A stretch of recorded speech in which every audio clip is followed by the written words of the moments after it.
ఉదయం నుంచి కష్టజీవి ఏం చేస్తాడు? ఉదయం నుంచి రాత్రి దాకా కష్టించి పని చేసి ఇంటికి వచ్చిన తర్వాత కష్టం అంతా ఒకరు పడితే దాని యొక్క ఫలితాన్ని ఏమో మనం అనుభవిస్తూ ఉన్నాం, అంతే కదా. అదే అంశాన్ని ఉద్దేశించి ఆయన ఎంత అద్భుతంగా రాశారో చూడండి.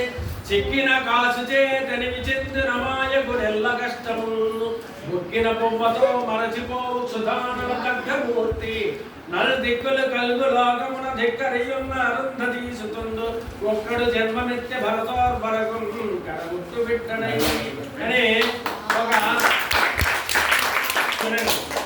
కష్టజీవి తాను పడేటటువంటి శ్రమ ఆయన భరతమాతకు చివర కుమారుడిగా పుట్టినట్లుగా ఆయన భావించి, అంటే ఆ వారిని ఉద్ధరించు భగవంతుడే లేడు మన జోడెట్లు వాణి కనికరించు వాడు చేసుకున్న పాప కారణమేమో ఇంతవరకు వానికి ఎదుకలేదు అని ఎవరన్నారు మాటలో.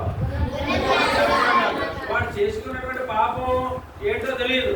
ఉదయం నుంచి రాత్రి దాకా కష్టించి వచ్చేస్తాడు, కానీ ఆ ఫలితాన్ని మనం అనుభవిస్తాం. ఇంటికి వచ్చిన తర్వాత తినడానికి తిండి కూడా ఉండదు. ఆ కష్టజీవి శ్రమించి కష్టపడతాడు, అంతేనా. అలాగే పాపునకు పాలు చేమకు పంచదార మేము కొనుచున్న కర్మ భూమికి ముంజరించు ప్రాక్షణంపైన ధర్మదేవతకు కూడా ఉనికి పడు జబ్బు కలదు వీడున్న చోట అని ఎంత చూడండి. కష్టజీవిని చూస్తే భరతమాత భగవంతుడు కూడా ఉలికిపడి భయపడతాడు అనేటటువంటి విధంగా జాషువా గారు చాలా అద్భుతంగా ఈ కావ్యాన్ని రాశారు, కవ్యం అనేటువంటి కావ్యాన్ని. కాబట్టి ఆ జాషువా యొక్క సాహిత్యాన్ని ప్రతి ఒక్కరు కూడా తప్పనిసరిగా చదవాలి. మరి ఆయన ముందు చూపు మనమంతా కూడా చేతులెత్తి నమస్కరించాలని తెలియజేసుకుంటూ ఈ కార్యక్రమాన్ని మన పాఠశాలలో జరుపుకోవడం అనేటువంటిది మన పాఠశాల ప్రధానోపాధ్యాయుల వారు మనకి అవకాశాన్ని కల్పించడం అనేటువంటిది నిజంగా గొప్ప అదృష్టంగా భావిస్తూ ఈ కార్యక్రమాన్ని ముగిస్తున్నామండి.